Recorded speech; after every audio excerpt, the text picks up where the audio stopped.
భక్తి యోగం.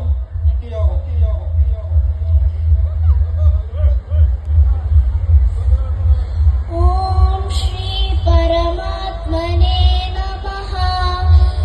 అథ ద్వాదశోऽధ్యాయः భక్తి యోగः.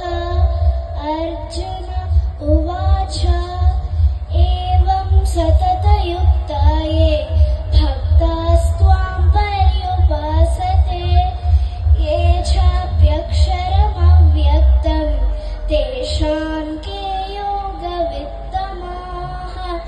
శ్రీభగవానువాచ మయ్యావేశ్య మనో ఏ మాం నిత్యయుక్తా ఉపాసతే శ్రద్ధయా పరయోపేతాః తే మే యుక్తతమా మతాః. ఏ త్వక్షరమనిర్దేశ్యం అవ్యక్తం పర్యుపాసతే సర్వత్ర గమచింత్యం చ కూటస్థమచలం ధ్రువం సన్నియమ్యేంద్రియగ్రామం సర్వత్ర సమబుద్ధయః తే ప్రాప్నువంతి మామేవ సర్వభూతహితే రతాః.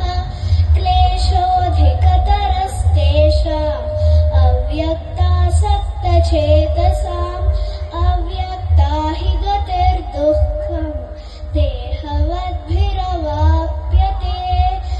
ఏ తు సర్వాణి కర్మాణి మయి సన్యస్య మత్పరాః అనన్యేనైవ యోగేన మాం ధ్యాయంత ఉపాసతే తేషామహం సముద్ధర్త మృత్యు సంసార సాగరాత్ భవామి న చిరాత్ పార్థ మయ్యావేశిత చేతసాం మయ్యేవ మన ఆధత్స్వ మయి బుద్ధిం నివేశయ నివశిష్యసి మయ్యేవ అత ఊర్ధ్వం న సంశయః.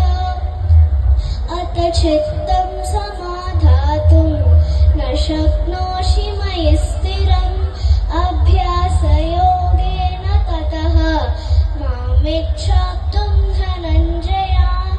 అభ్యాసేభ్య సమర్థోసి మత్కర్మ పరమో భవ మదర్థమపి కర్మాణి కుర్వన్ సిద్ధిమవాప్స్యసి. సూపర్ అమ్మా. హి జ్ఞానమభ్యాసాత్ జ్ఞానాధ్యానం విశిష్యతే. జ్ఞానాత్ కర్మఫలత్యాగః త్యాగాత్ శాంతిరనంతరం. అద్వేష్టా సర్వభూతానాం మైత్రః కరుణ ఏవ చ. నిర్మమో నిరహంకారః సమదుఃఖసుఖః క్షమీ. సంతుష్టः సతతం యోగి యతాత్మా దృఢనిశ్చయः. మయ్యర్పితమనో బుద్ధిః యో మద్భక్తः స మే ప్రియः. యస్మాన్నో ద్విజతే లోకः లోకాన్నో ద్విజతే చ యः.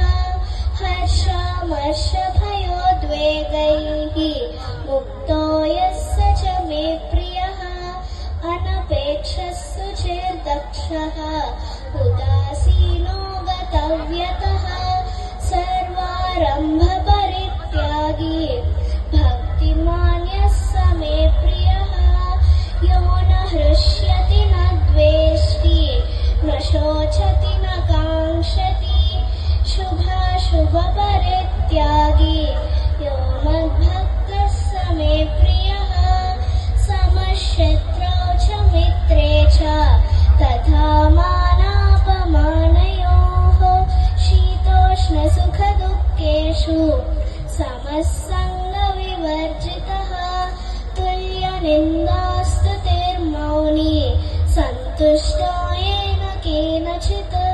अनिकेतस्थिरमतिः भक्तिमान् मे प्रियो नरः.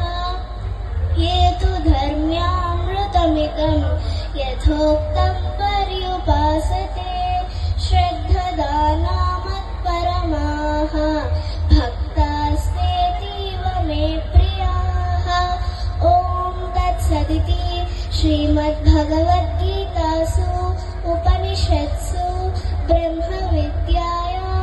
योगशास्त्रे श्रीकृष्णार्जुनसंवादे भक्तियोगो नाम द्वादशोऽध्यायः।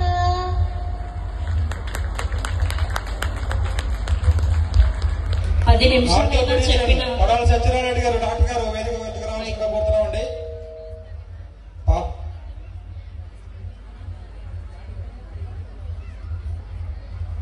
వెంకటరెడ్డి గారు పాప తండ్రి గారు అలాగే ఎస్ వెంకటరెడ్డి గారు కూడా వేదిక మీదకి రావాల్సిందిగా కోరుతున్నామండి.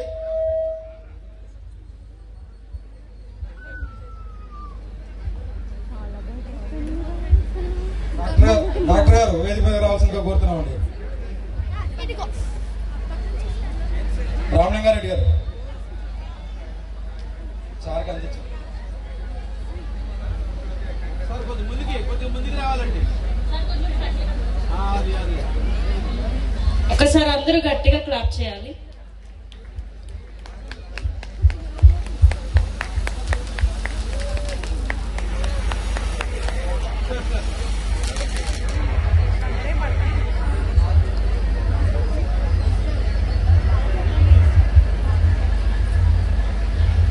థ్యాంక్ యూ వెరీ మచ్ అండి.